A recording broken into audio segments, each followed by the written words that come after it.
I've got another story for you. I actually wrote this story about 3 or 4 years ago, but it's something that Abigail asked me about, and she wanted to know if our family was ever tied to any mysterious kind of story or urban legend or anything like that.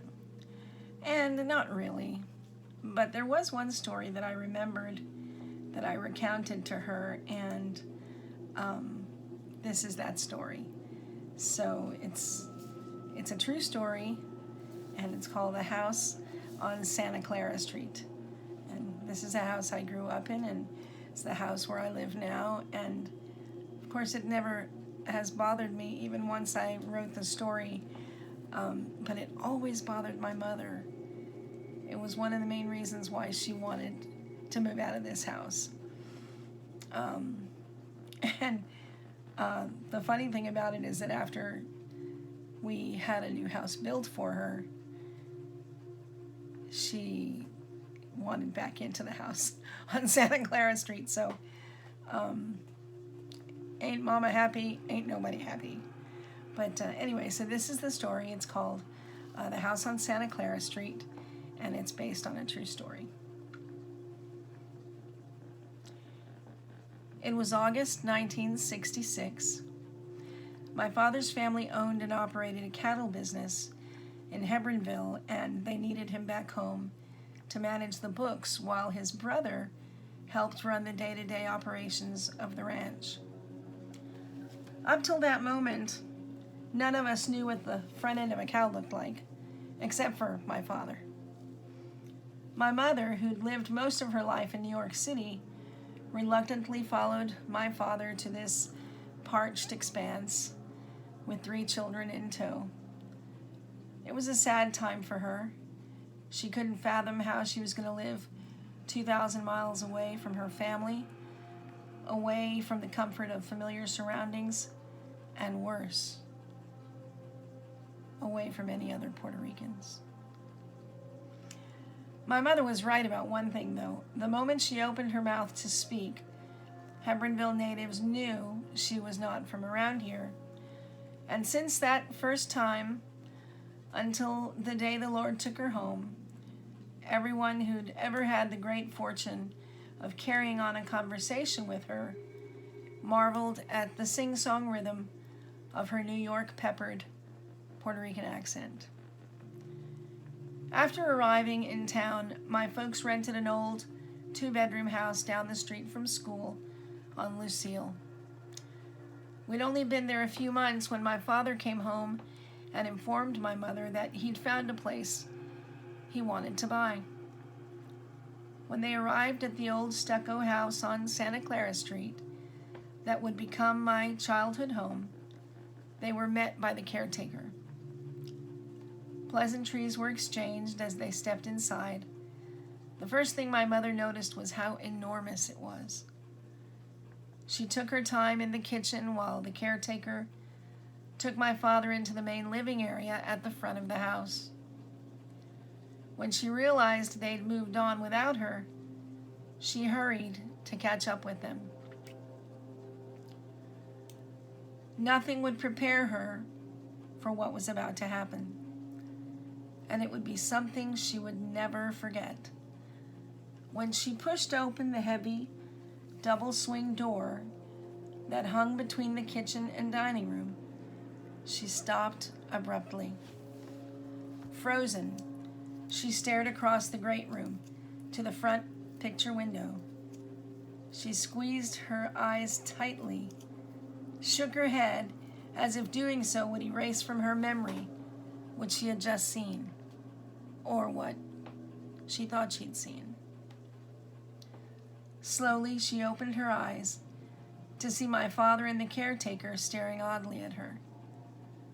She stayed quiet for the remainder of the tour, and later that evening, when they got home, my father wanted to know what had happened that had upset her so.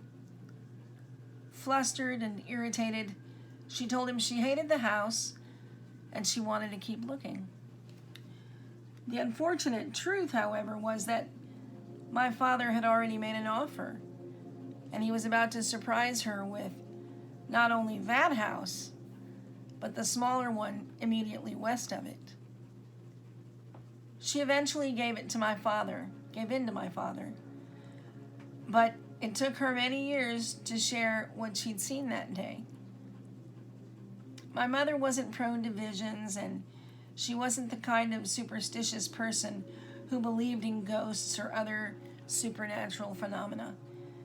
But she confided to her old friend that when she stepped through the double swing door that afternoon, she thought she'd seen a brief image of a casket under the picture window in the living room. It was only fleeting, but it forever affected her, so much so that in the late 70s, she had the double swing door removed, and she had her brother put up a wall between the dining and living rooms so it wouldn't happen again. When my mother mentioned this vision to her friend, it didn't surprise her in the least. According to the lady, the previous owner had passed away in the home, and as was common practice in those days, his viewing and rosary were held in the living room. More than ever, she wanted out of the house on Santa Clara Street, but that day wouldn't come for a very long time. The years rolled by, and one by one, we children married and started our own families. And when we lost our father, my mother believed there was nothing else holding her to that house. So in 2008, after 40 years on Santa Clara Street, she decided to build a smaller house.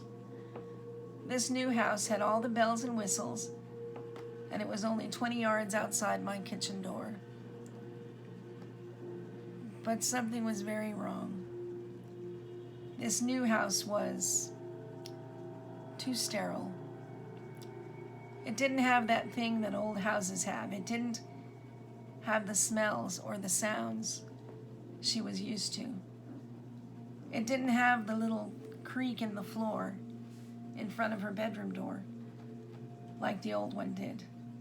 The one that woke her up every time my father got up in the middle of the night to make himself a cup of coffee. After all those years of wanting something different, she found herself wanting back in to the house on Santa Clara Street. So therein lies a lesson. Yeah, new houses are great. They have granite countertops and hardwood floors, double pane, energy efficient windows. But they don't have decades of everybody's measurements carved into the door trim in the kitchen. They don't have the scribbled name of your 10-year-old when new cement was being laid on the back carport. And they don't have the very vivid memories of a full, long life, still audible, still very evident, and still present, no matter how long you've been gone. So yeah, she wanted back in. We never know how good we've got it until we no longer have it. It was a little creepy, but I think it was pretty good. What do you guys think? Let me know. Bye.